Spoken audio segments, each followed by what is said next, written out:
Muy bien. Vamos con esta sección de cómo llevar a cabo el proceso de la reforma, el proceso que se lleva a cabo directamente con el trabajador y con el patrón. ¿Sí? Fíjense, cabe señalar que admitida la demanda, esta no podrá ser modificada o aclarada. Una vez ingresada, se le debe notificar al patrón, dándole un tiempo de 10, 20 o 30 días en el caso de varios actores, para dar contestación por escrito a la misma. El tiempo para contestar quedará a discreción del tribunal, quien podrá ampliar, según la lejanía de la fuente de trabajo, el proceso que se sigue directamente con el trabajador como tal. Al momento de dar contestación, se tiene que agregar los documentos para acreditar la personalidad, las pruebas, así como cualquier otro documento que la parte demandada crea conveniente para acreditar sus excepciones. En el caso de peritos, las partes deberán indicar sus nombres y domicilios, teniendo a su cargo la presentación de tales medios de prueba en la audiencia de juicio. Miren, algo que tenemos actualmente con las juntas de conciliación y que desafortunadamente es una herramienta que tienen los trabajadores, es que cuando nos demanda un trabajador, el trabajador, para demostrar sus pruebas, puede llamar a testigos, pero esos testigos no necesariamente tienen que ser personas que están relacionadas con el esquema laboral. ¿Qué significa? Que ellos de repente llaman a parientes, a consuegros, a vecinos, a amigos que no tienen nada que ver. ¿Y qué es lo que hace el laborista?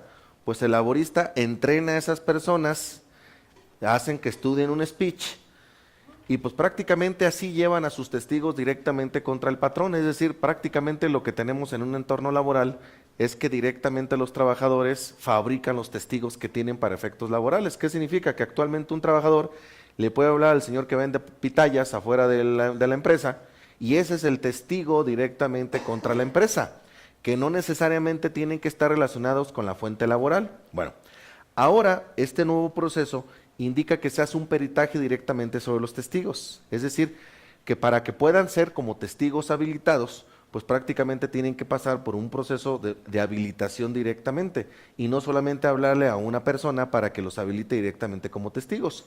¿Qué es lo que hacen actualmente muchos laboristas?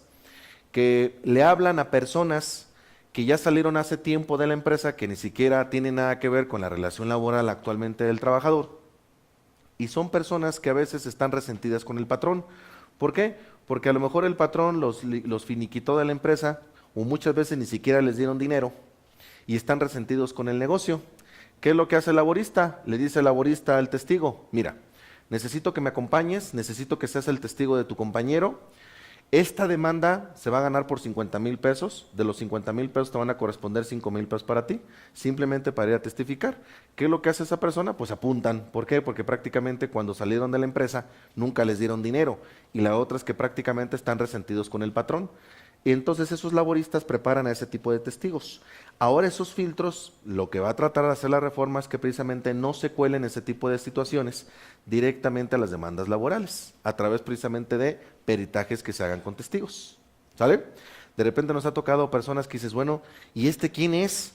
Ah, pues es una persona que va a testificar a favor del trabajador, y luego nos damos cuenta que son los concuños, los consuegros y cosas de ese estilo, que nada tienen que ver con la relación laboral del trabajador. Bueno, así estamos trabajando actualmente en los entornos de las juntas de conciliación.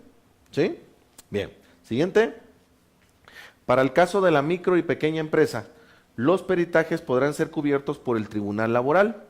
Al momento de dar contestación, se debe objetar las pruebas ofrecidas por parte de la parte actora. Si ustedes observan, en todas estas secciones habla siempre de demostrar con pruebas. ¿Se fijan? Siempre es el desahogo de pruebas y no estamos hablando prácticamente del tema del juicio. Esto es para el tema totalmente conciliatorio. Una vez contestada la demanda, se dará vista al actor por un término de 3 días para llevar a cabo el desahogo de la vista, en donde el trabajador podrá hacer las manifestaciones que considere convenientes sobre la contestación, así como objetar las pruebas ofrecidas por la demandada como tal. Recuerden que siempre estamos hablando de pruebas, ¿sí? Fíjense bien, la segunda etapa del proceso laboral ya estamos hablando de un tema totalmente oral. Digamos que los que somos contadores, hasta aquí llegamos. ¿Sí, claro? Hasta aquí llegamos. Si son abogados, aquí empieza lo bueno, porque aquí es donde prácticamente se va a un proceso preliminar de juicio, ¿sí? Audiencia preliminar. En esta audiencia se dará la depuración del proceso y se informará a las partes las pruebas que se admiten y se desechan, así como el día y hora, para llevar a cabo la audiencia de desahogo de pruebas. Es prácticamente un proceso de carácter oral. Audiencia de juicio. Se llevará a cabo el desahogo de todas y cada una de las pruebas. Al no existir ninguna prueba por desahogar, se le otorgará a las partes un máximo de 10 minutos para formalizar sus alegatos. Recuerden que este ya es un proceso totalmente oral, ¿sí? ¿Qué hacen? Ponen al patrón, ponen al trabajador, desahogan sus pruebas y prácticamente es una audiencia preliminar. Aquí ya no entramos nosotros, ¿queda claro? ¿Quieren entrar? Hay que ponernos a estudiar derechos y meternos directamente a etapas de carácter laboral, porque esto prácticamente es una audiencia de carácter oral. ¿Sí?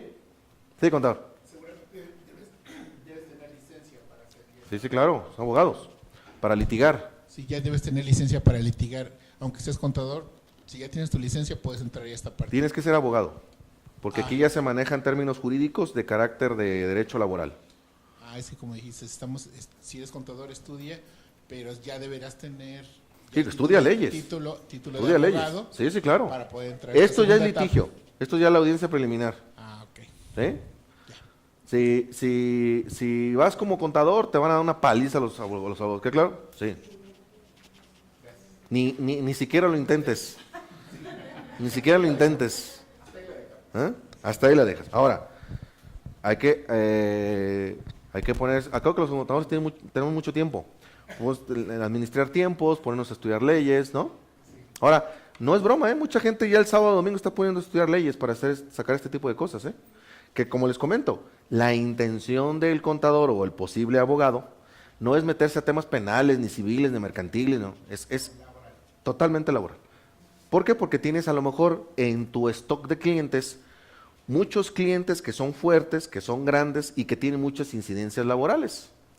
Tú te quedas directamente con esos honorarios, ¿por qué no decirlo así? ¿Sí? El otro día me decía un contador, es que no es gratis, o sea, todo esto que estoy estudiando, lo estoy invirtiendo, lo voy a cobrar en honorarios más adelante con mis clientes, porque yo no le voy a participar a mi cliente con otros despachos, yo me voy a quedar a darle la asesoría completa, ¿está bien? ¿Está bien? Para el cliente mejor, ¿eh? Que tú desahogues todo y que prácticamente seas la misma cara, con cara de abogado para hacer esto, pero con cara fiscal y con cara contable para hacer todo lo demás. La verdad es que no es mala idea, ¿eh? No es mala idea. Los abogados ya lo están haciendo en temas de defensa fiscal.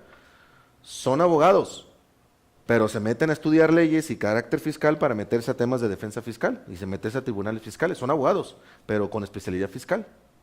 Entonces están metiendo para entender obviamente el comportamiento también contable y fiscal. Digo, nuestros amigos abogados ya lo hacen, ¿eh? ¿Por qué no el contador lo hace para efectos de ley? ¿Sí? ¿Cómo vamos? ¿Alguna pregunta? ¿Todo bien? ¿Sí? Ok.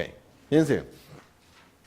La audiencia de sentencia se citará a las partes para escuchar el fallo del tribunal y se les dará un tiempo razonable de 60 minutos para pedir aclaraciones y leer la misma. La iniciativa de reforma prevé que todos aquellos incidentes planteados dentro del procedimiento laboral sean resueltos en un periodo no mayor a 3 días. ¿Se fijan que es muy ejecutivo el proceso? Prácticamente es muy rápido como tal, ¿sí? Debe hacerse notar que la iniciativa de reforma prevé 7 procedimientos especiales. 1, para la reinstalación o indemnización por despido injustificado o por rescisión del contrato por causas imputables al patrón, una de las más usadas. 2, para el pago de prestaciones por muerte de los trabajadores. 3, para la repatriación de buques y aeronaves, prácticamente eso no lo vamos a utilizar de manera común. Para los conflictos colectivos de naturaleza económica, para la titularidad de contratos colectivos de trabajo y administración de convenios de contrato, procedimientos de huelga y procedimientos para conflictos individuales de seguridad social. Prácticamente la reforma se divide en esos 7 aspectos. Directamente hay que saber qué es lo que se está demandando y en cuál de las 7 casillas, pues obviamente vamos a establecer o nos van a demandar o vamos a demandar, porque recuerden que un patrón también puede demandar a un trabajador. No hay ningún problema en ese sentido. Puede ir de patrón a trabajador o de trabajador a patrón como tal, ¿sí? En los anteriores casos de los procedimientos especiales, los mismos se tramitarán conforme a lo señalado, con la salvedad de que se prescinde de la audiencia preliminar.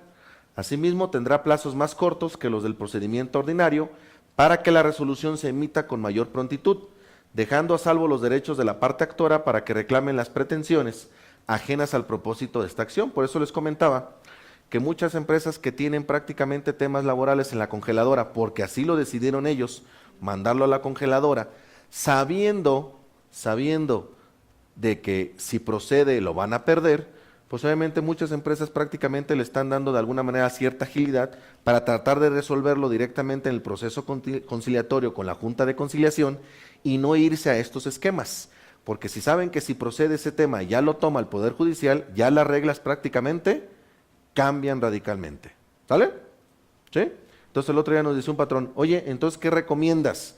Si tengo un caso donde yo sé que lo voy a perder, pero lo mandé a la congeladora, bueno, pues es recomendable que empieces a negociar con el trabajador para que esto no pase al Poder Judicial, porque si no el trabajador tiene todos los elementos, obviamente, de poder ganar ese tipo de juicios.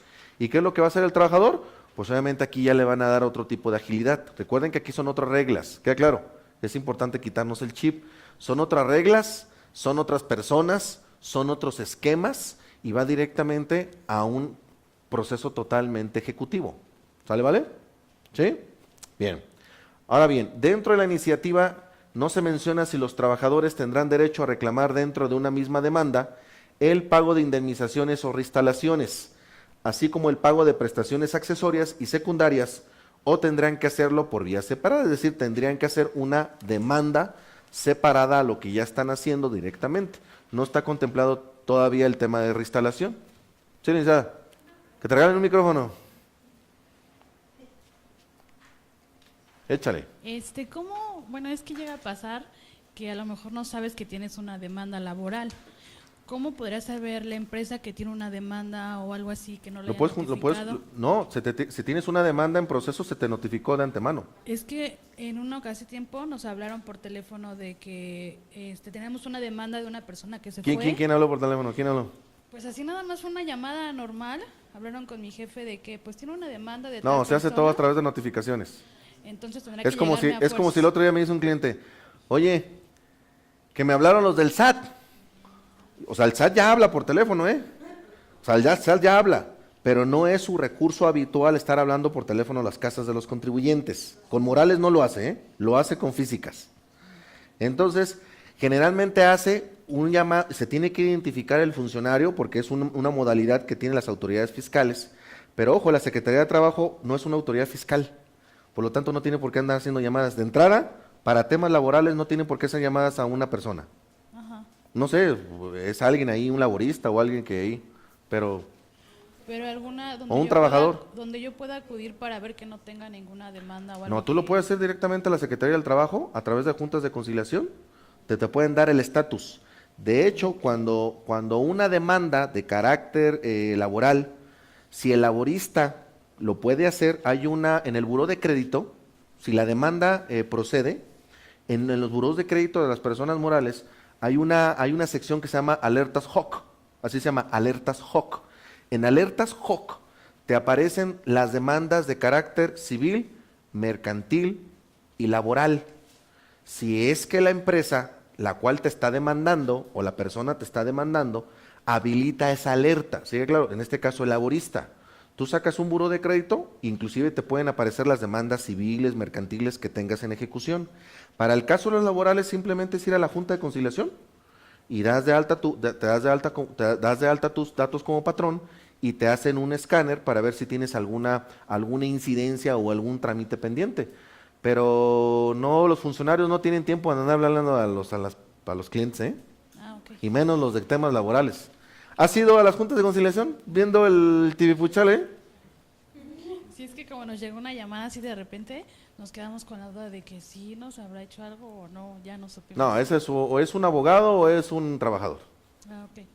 ¿Sí? No son los medios a través de los cuales, digo, conociendo a la Junta de Conciliación, si las de mi rancho están hasta el cogote, ¿sí? Claro, no creo que las de la Ciudad de México tengan así como que tiempo de decir, vámonos hablando de los clientes para que avisarles que te notifican. No, hombre, claro que no, te lo hacen por otros medios y no por medios por teléfono. Ok, gracias. No, esa no viene de ahí. ¿Vale? ¿Dudas, chicos? ¿Dudas? ¿Dudas?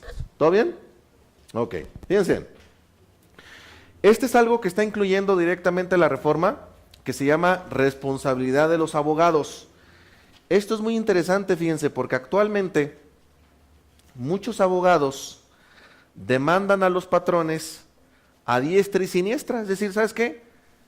El clásico, chicle y pegue. Tú manda la demanda, si sacamos algo, qué bueno, y si no, pues estaba perdido de todos modos, pero el chiste es demandar y fastidiar a los patrones.